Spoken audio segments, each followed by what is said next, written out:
welcome back to Open, everyone. I'm Rhina Valentin, your host of Café con Leche for the next hour.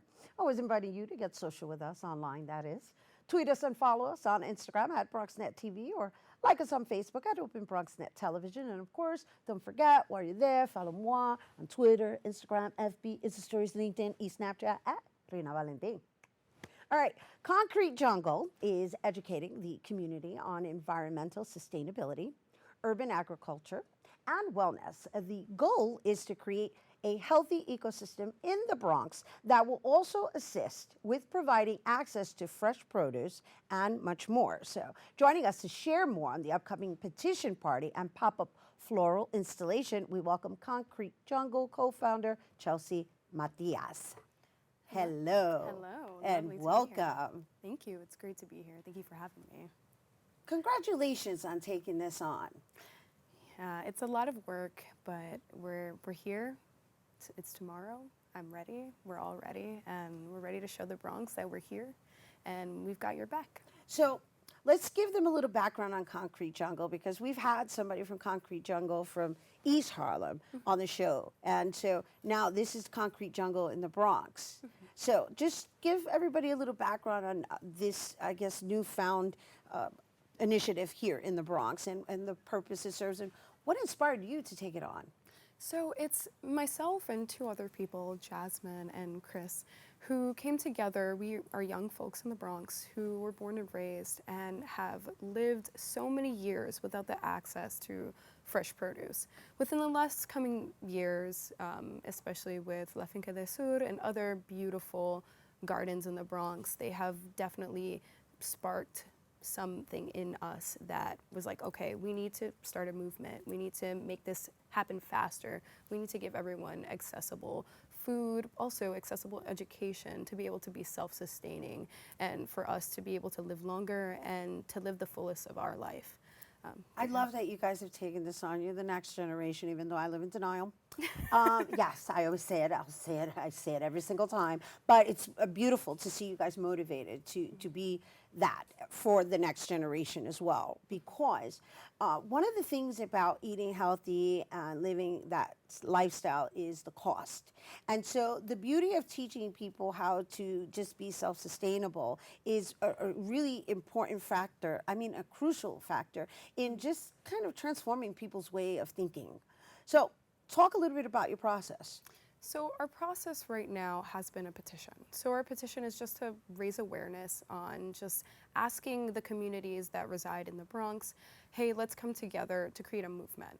It's not just going to be in one specific place. We plan to expand throughout the whole Bronx, hopefully starting in rooftops, because it's not only the rehabilitation of our bodies itself, but it's the rehabilitation of our world. Basically, everything that we have in produce comes from pollinators. If not scientifically, induced, but our pollinators, our bees, our butterflies, they are what help plants make more plants. And, with climate change, global warming, all of the stuff that's happening, we are losing sight through convenience of how we get all these things. I ask my students, I teach second grade, hey, how do plants make more plants? Oh, I go to the supermarket.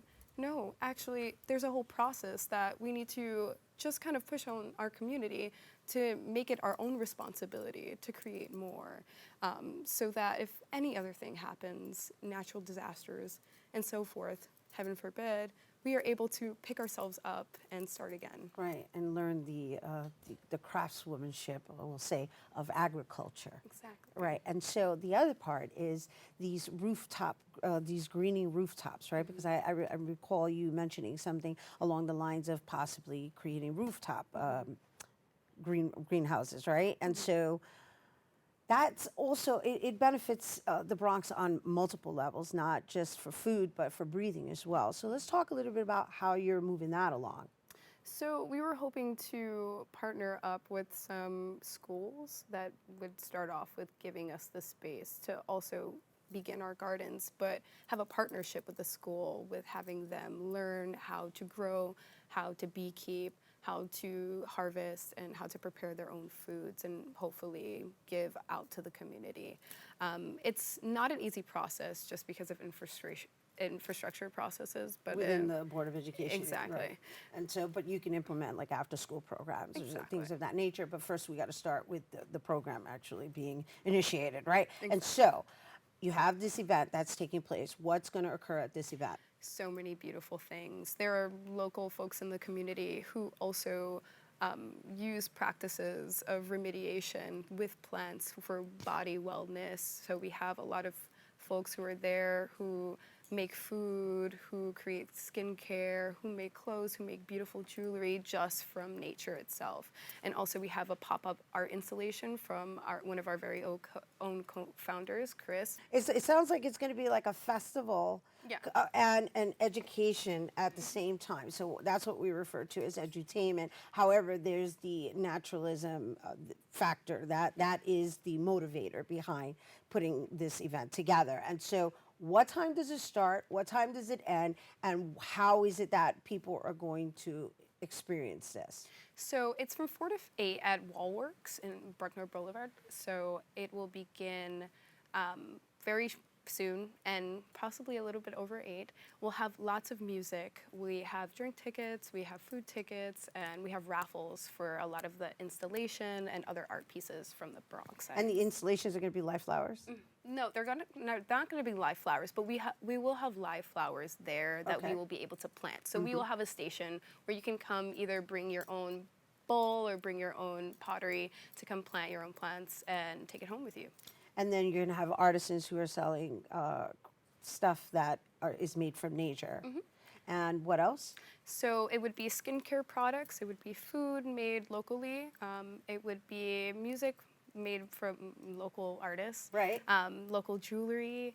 It's going to be amazing. It sounds like it's going to be amazing. And most importantly, just opening up the consciousness. And thank you for leading the way. Thank you. for And having good me. luck to you. Thank you. And you guys, don't forget, we need you to sign that petition and or participate in the petition party. And that's going to be the Concrete Jungle Petition Party and pop-up floral installation that's taking place on Saturday, August 10th at Wallworks, located at 39 Bruckner Boulevard from 4 p.m. to 8 p.m. And for more information on the event, you can check out Concrete Jungle on Instagram at concretejungle.com. Once again, that's concretejungle.com. We have to take a quick break, but when we return, we'll learn about the creative process behind developing an animation. Don't go anywhere.